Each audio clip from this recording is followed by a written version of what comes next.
Again. Today we'll be talking about some of the newest cards coming out in the newest set, which name I don't really know. I just know the abbreviation, and it's AGOV.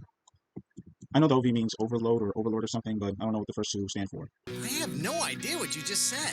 Anyways, let's get started. First off, we have the new Horus cards, and I'm not sure if this is related to the Horus Dragon cards. Anyways, let's get started. First, we have Imseti, Glory of Horus, and it's a dark spellcaster effect monster that's level 8 and has 3000 attack and 1800 defense. Anyways, first effect reads, if you control a pharaonic sarcophagus, you can special summon this card from your graveyard. Also, all of the Horus cards, with the exception of the level monsters, have this effect. Are you for real? For real? For real? For real?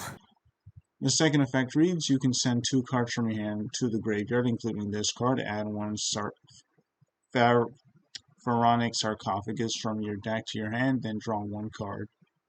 Pretty good, because it automatically just sets up a lot of plays for this deck already. The third effect reads, if another card you control leaves the field by an opponent's card effect. By the way, they all have this effect. I mean, not this specific effect, but this condition for this effect.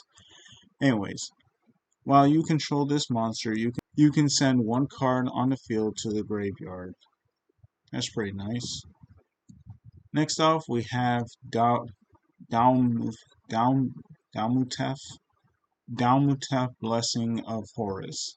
And it's a water beast effect monster that's level 8, it has 0 attack and 0 defense. First effect reads, if you control Pharaonic Sarcophagus, you can special summon this card from your graveyard. Second effect, this card gains 1200 attack and defense for each Horus monster you control. Basically, if you control multiples of this, which is pretty easy to do, especially since all you have to do is just dump a bunch of these cards into your graveyard while you have Pharaonic Sarcophagus on the field. So you can basically get this card up to like 6,000 attack. Yeah, you can get this card up to like 6,000. The third effect reads, if another card you control leaves the field by an opponent's card effect while you control this monster, you can draw cards equal to the number of monsters with different names in your main monster zone. Pretty good. Next, we have Happy, Vanguard of Horus, and it's a Wind Beast Warrior effect monster that's level 8. It has 2400 attack and 1600 defense. Its first effect reads, you already get the gist of when it comes to its first effect. Second effect reads, if another card you control leaves the field by an opponent's card effect while you control this monster, you can target 2 cards that are banished or in the graveyards, either add them to their owner's hand or shuffle them into the deck. This is pretty alright, plus it also helps you recycle your own Horus cards. So that way you don't have to worry about running out of them. But mostly if they're banished. Next, and lastly for the monsters, we have, I'm not even going to try to pronounce that, Aegis of Horus. And it's an Earth Wing Beast effect monster that's level 8 and has 2,500 attack and 2,000 defense. Its first effect, standard Horus effect. Second effect, if another card you control leaves the field by an opponent's card effect while you control this monster, you can activate this effect. This turn, your opponent's monsters cannot target Horus monsters on the field for attacks. Also, your opponent cannot target them with card effects. That's alright, I guess. Anyways, next we have Pharaonic Sarcophagus. Basically, the card this entire archetype revolves around. First effect reads, Horus monsters you control cannot be destroyed by card effects unless they target them. Oddly specific, but okay.